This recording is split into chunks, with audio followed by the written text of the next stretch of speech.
I'm Heather Schnoblin, licensed clinical mental health counselor and licensed professional counselor. This series is created in collaboration with Music Cares for those in the music community that have suffering, whether it's from the LA fires or the pressures of the day-to-day work that you all do. In this first section, we're going to discuss grief and the different types of grief that you may be experiencing. And I want to start by first acknowledging that this topic comes with a weight. We are talking about events that have happened to you or to people that you know and love, and it brings with it some loss, some grief, some sadness, some anger, many different things. All of them are okay and welcome, and just be aware as we're talking about this, how your body is responding to this information. That's the most important thing. And we'll talk more about that later, about it in the nervous system and how it impacts. But I want you to just be able to pause if you need to pause, take a couple of breaths, and then come back to the information. So as we start this video, and as we start talking about the different types of grief, I want you to just take a minute. I want you to take a breath down into your belly and just notice anything that is present in your system. Without judgment, without an idea of how it should be or shouldn't be, just noticing. And throughout this, I'm going to pause us and I'm just going to have you check back in with your system. Because as we talk about grief and as we talk about loss, it's so important to stay connected to what's happening for us. So the first thing I want to talk about is traumatic grief. And that's something that happens unexpectedly and suddenly. So an example of that would be the fires in LA and how quickly they consumed houses and businesses and property. It can also look like the sudden loss of somebody in an accident, whether it's from a car accident or some sort of death that was unexpected. So there are many different types of traumatic grief. And when traumatic grief happens, it comes as a shock to our system. We may have been in a safe and connected place, and all of a sudden, out of nowhere, this grief strikes, and it really dysregulates us. And so with any type of grief, and specifically with traumatic grief, it's really important that you allow yourself the space and time to take that in, to not try to rush through it and make it better, but to really understand it and take it in. And before we move into the next type of grief, which is disenfranchised grief, I'm just going to have you take a breath. And again, notice what's happening in your system after hearing and understanding what constitutes traumatic grief. And so for disenfranchised grief, it's a little bit different. It's the things that tend to be invisible that people don't recognize. So it can be the loss of a job. It can be the loss of a favorite spot that you used to go to. It can be the loss of family heirlooms or memories from destruction. It can be sometimes even the loss of pet. People don't recognize that as as big of a loss. Disenfranchised loss tends to be invisible to people. And so oftentimes the grief associated with them becomes more isolating because there is no outlet to connect with and have someone really support you in that grief. It's almost like, you should just get over it. It was really just stuff. Or you'll get another job. It'll be okay. It's no worries. You didn't like that job anyways. And so those type of things with a disenfranchised loss really makes it hard to move through and grieve appropriately. In understanding the different types of grief, it helps us understand how to heal and move through that loss. So I'm going to have you take a breath again and get connected to your body after hearing disenfranchised grief. Was there anything that you connected with? Did you notice a response anywhere in your nervous system as we were talking about disenfranchised grief? And then we're going to move into collective grief.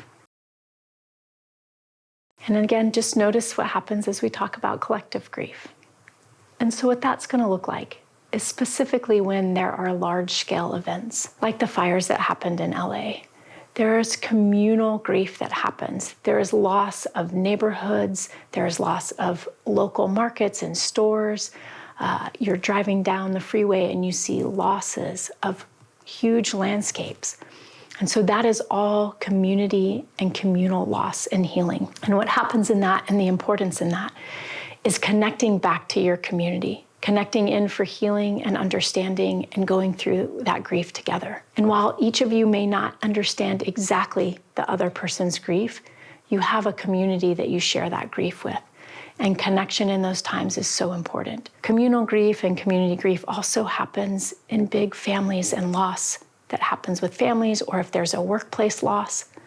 All of that is community grief and communal grief, and so important to pay attention to and to grieve with the people that also know what you're going through. So I'm gonna have you take a breath again after we just talked about collective grief for a moment. Noticing if anything came up for you during that portion. Again, without judgment, just noticing. How did you respond to it? Was there anything that stood out to you, anything that you connected with? And as we continue to talk about this, just stay connected to your breath. It's a really important thing as you're going through grief and you're talking about loss and healing, is how to stay connected to your breath. There is no wrong way to grieve. And what we know about grief and what is true about grief is that it's all over the place. It's not this linear, you do this, and then you get to this, and then you get to this stage, and then your grief is all gone. There are going to be days when you feel better, and there are going to be days that you feel worse. There's going to be days where you're sad, angry, happy, mad, all over the place. And that is part of the grief journey. There is no wrong way to do it. There is no step that you have to get to next. It's just about allowing yourself that grief and that space to do it and staying connected and in your body as you do that. So now that you understand and are familiar with the different types of grief, we're going to move into the layers of loss. So with loss, one of the things that can be prevalent is the loss of identity. Who am I? Who am I now without this person, without this place, without this thing, without this being in my life? And so really having a moment to allow yourself the grief of that loss, of trying to understand or make sense of what does this mean for me as I move forward, and who am I? Who do I want to be? How am I going to be in this world?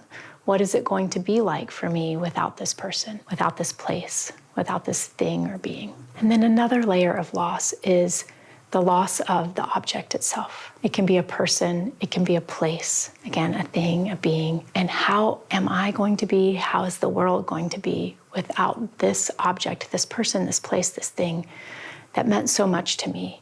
And that in and of itself is a huge loss, and how to reconcile that and how to know to move through this. When I think about loss, and I think about it for me, what I often like to do is just take a minute and think, what does this mean about who I am going to be without this thing, this person, this place in my life?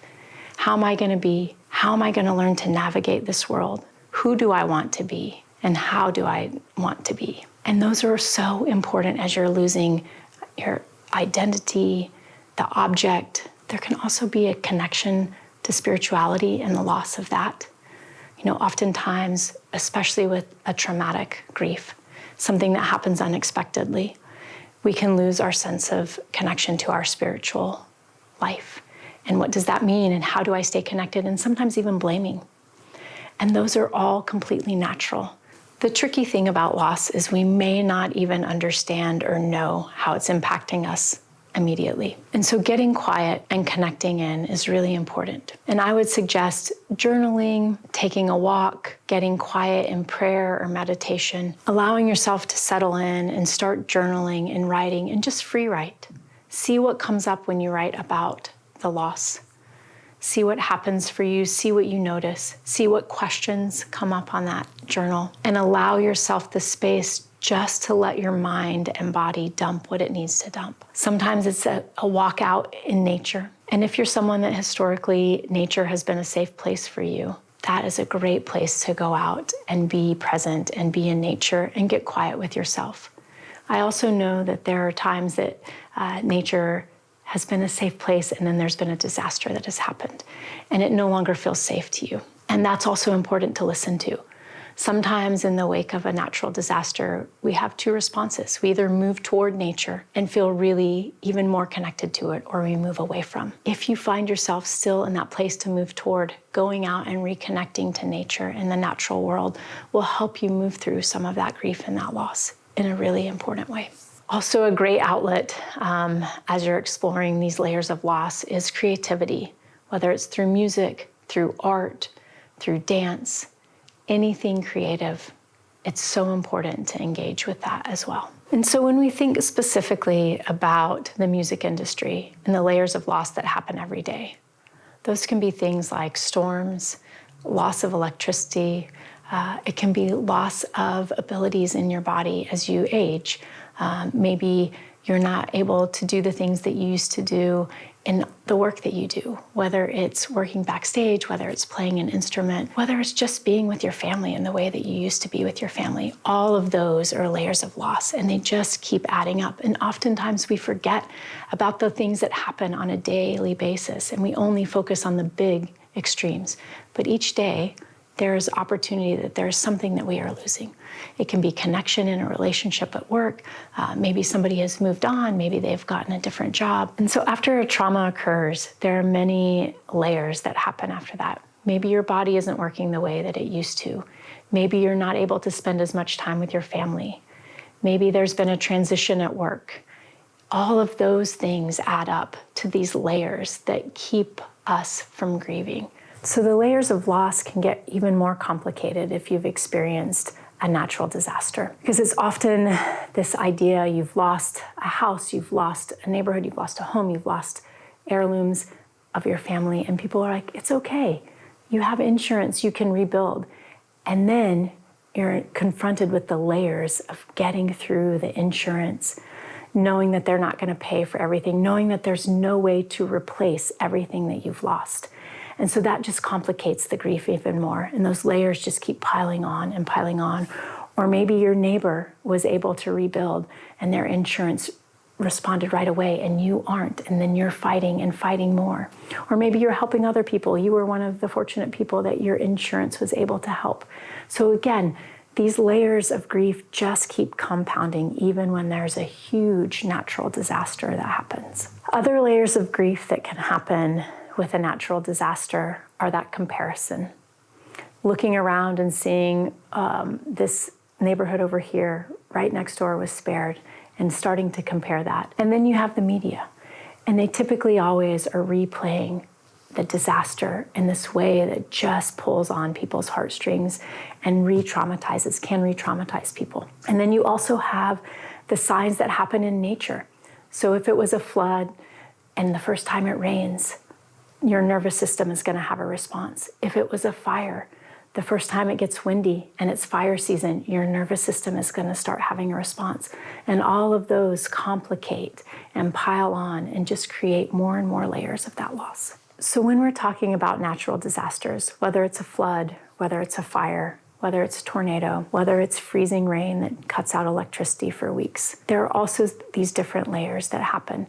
There's the comparison of knowing that you lost something and someone else lost something different.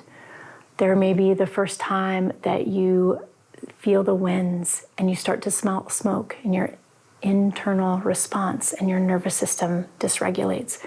Or after a flood, the first time it rains, your nervous system has a response. And all of those things that continue to happen can delay your healing and can delay that process of grief. Again, going back to that idea that grief is not linear, it's all over the place.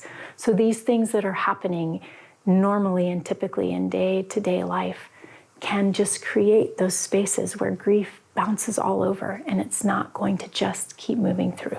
I hope this video was helpful in learning the different types of grief and the layers of loss. Take the survey below to let Music Cares know how this video helped you and what you'd like to see next. If you want to learn what comes next, which is regulating your nervous system after a traumatic event, please check out the video below. For more information and resources, please visit musiccares.org. Thank you so much for watching.